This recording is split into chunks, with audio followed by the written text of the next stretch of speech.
I spent my teenage life at a privileged Catholic school. Most students came from wealthy families and some were famous. As a farmer's daughter, I belonged to the few non-wealthy students. I thought a farming family was regarded as poor and unsophisticated in this school, and tried to hide the fact that I came from one as much as I could. Every time I submitted the paper on which the parent's occupation should be stated, I put my thumb right on the word farming so that other students didn't see it.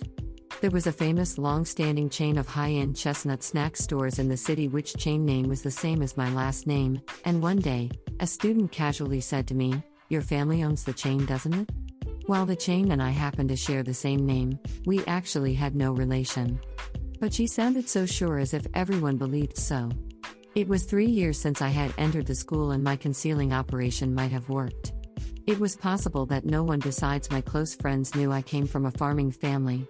I felt confident I looked cool and sophisticated enough for them to think I came from that wealthy family. Hoping their misunderstanding would last, I didn't deny strongly and gave her an ambiguous reply. When I told my mother about it at home, she was very pleased and instructed me to keep them believing that way. I was walking toward the bus stop with my close friend after school one afternoon. When I cracked her up with my jokes and moves as usual, she said laughing, "You look like a peasant." And the next moment, she gasped and added, "I'm sorry." I wouldn't have cared if she had kept laughing, but her serious apology offended me. She remembered I was a farmer's daughter and thought her comment was inappropriate. I realized reference to a farming business required an apology, which meant she looked down on it. By the time I was a senior, I had grown weary of being a class clown just to be popular. I had tried everything to be cool but become doubtful if it was right to act someone else who wasn't real me. For seniors, the teacher asked attendants to a table manners class at a gorgeous restaurant one by one. Since some students were busy preparing for the entrance examination of universities and colleges, they were allowed to opt out of the class. I was one of them, and when my classmate behind me heard me answer not coming, she started giggling. Then she said to me, "Even though your family is a farmer, you'd better learn table manners." The girl next to her was also giggling and said, "That's what we shouldn't tell her." It was a wake-up call.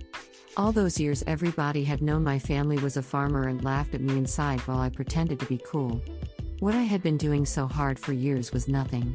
Since that day, I stopped acting a class clown and returned to my true quiet self. A couple of days later, in a class journal that all students would read, I wrote, "I'm a farmer's daughter. Yet, I have been to a high-class restaurant, and I do know table manners."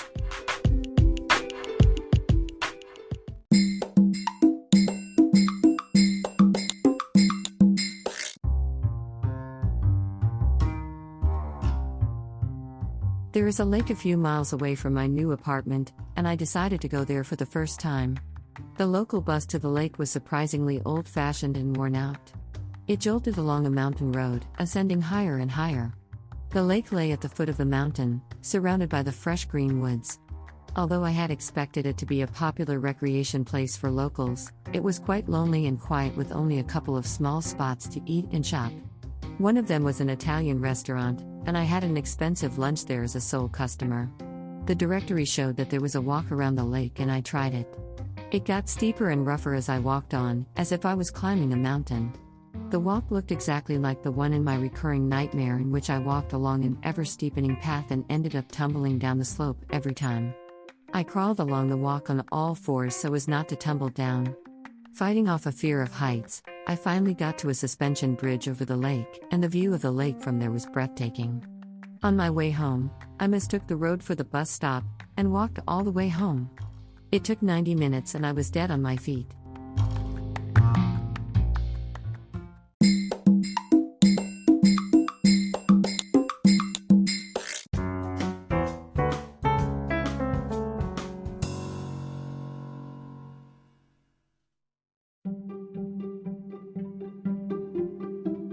Audiobooks by Hidemi Woods.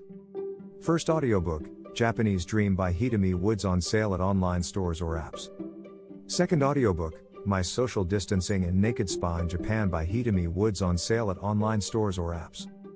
Apple Books, Audible, Google Play, Nook Audiobooks, 43 available distributors in total.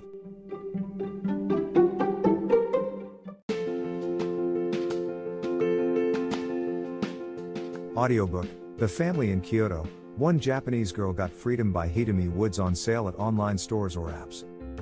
Apple Books, Google Play, Audible, 43 available distributors in total.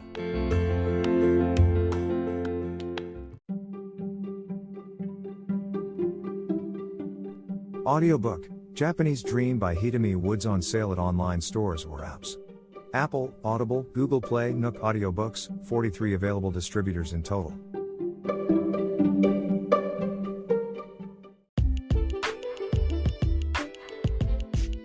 英語聞き流しリスニング、英語テキストと MP3 ダウンロード、その他の物語はホームページからお聞きいただけます。